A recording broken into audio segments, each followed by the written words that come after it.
Yes, I met the Busha back when I was dating Auntie Peggy at the summer in 1973 at the University of Illinois. And she did not like me. So I fixed her and I married her daughter. And you know what? I've been paying for it ever since. It's because you're Irish. Thank you. But, you know, having taken care of her in the last few months, every Friday afternoon, it was 45 minutes. I just let her talk to me, and you hear different versions of the story. One of the ones that got me was, and I think this is too much TMI, too much information.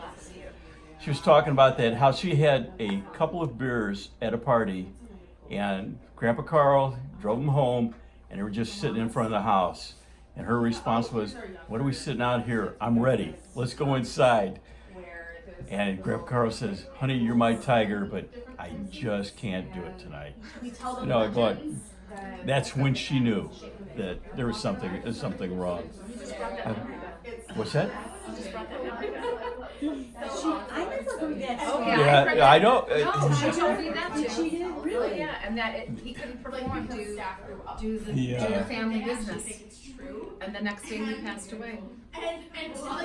Oh, because he wasn't feeling well that night. Yeah, and Uncle Terry has a great story that I've never heard before. When your dad died, your grandfather went over, knocked on his door. Yes. Yeah. And said you need to call home. Oh, because he was in California. Yeah, but think about that. Your grandfather comes, knocks on your door, and says you need to call home, and walks away.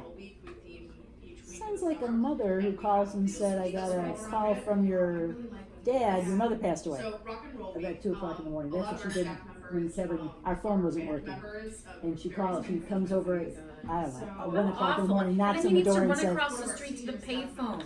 My Uncle Terry. "Really?" And call the house to get the news. Well, you know, the one-eyed bastard really couldn't. I know. Hey, you named That's your son. how she You referred named to your him all son the after time. that. One-eyed bastard. My God.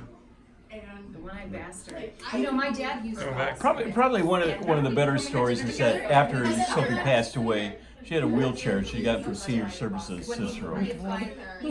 I took it back to Senior Services, and they asked me, he said, "Hey, is this a donation?" I said, "No, this is a wheelchair you loaned to Sophie Plosky 2 years ago." And Larry, who's head of the Senior Services, said, "Sophie Plosky, she's very opinionated." And I thought that was quite apropos. Of course, I said, "You think?" I really liked when you told us about trying to get all the CDs in order and visiting people at different banks. Oh, yes. And they all remembered her. Yes, they do.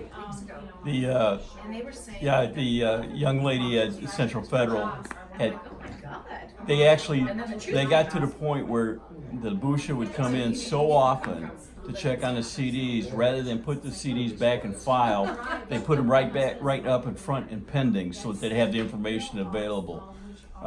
Probably the one of the better stories is that I was told that she always came in at 4:30 or 4:45, and of course they closed at 5:30. And you know, people tried to duck under her desks, and it didn't happen. But the one young lady I was dealing with said that she came in one night, took care of stuff, and then she left. And when the woman took care of closing up her shop, she went out and she saw a car in front of her, and she couldn't see a driver. And it was turning out on Ogden Avenue, and she realized it was the Busha. No, she was so shrunken. Yeah, she was. Yeah, I remember her saying one time that I can still drive. All I do is use my horn before I pull out on 31st Street. I know. And sometimes she used to say, "I just close my eyes and pull out." Oh, there you go. I just close my eyes and pull out. But she has taken care of everybody's speeches and everybody says, you know.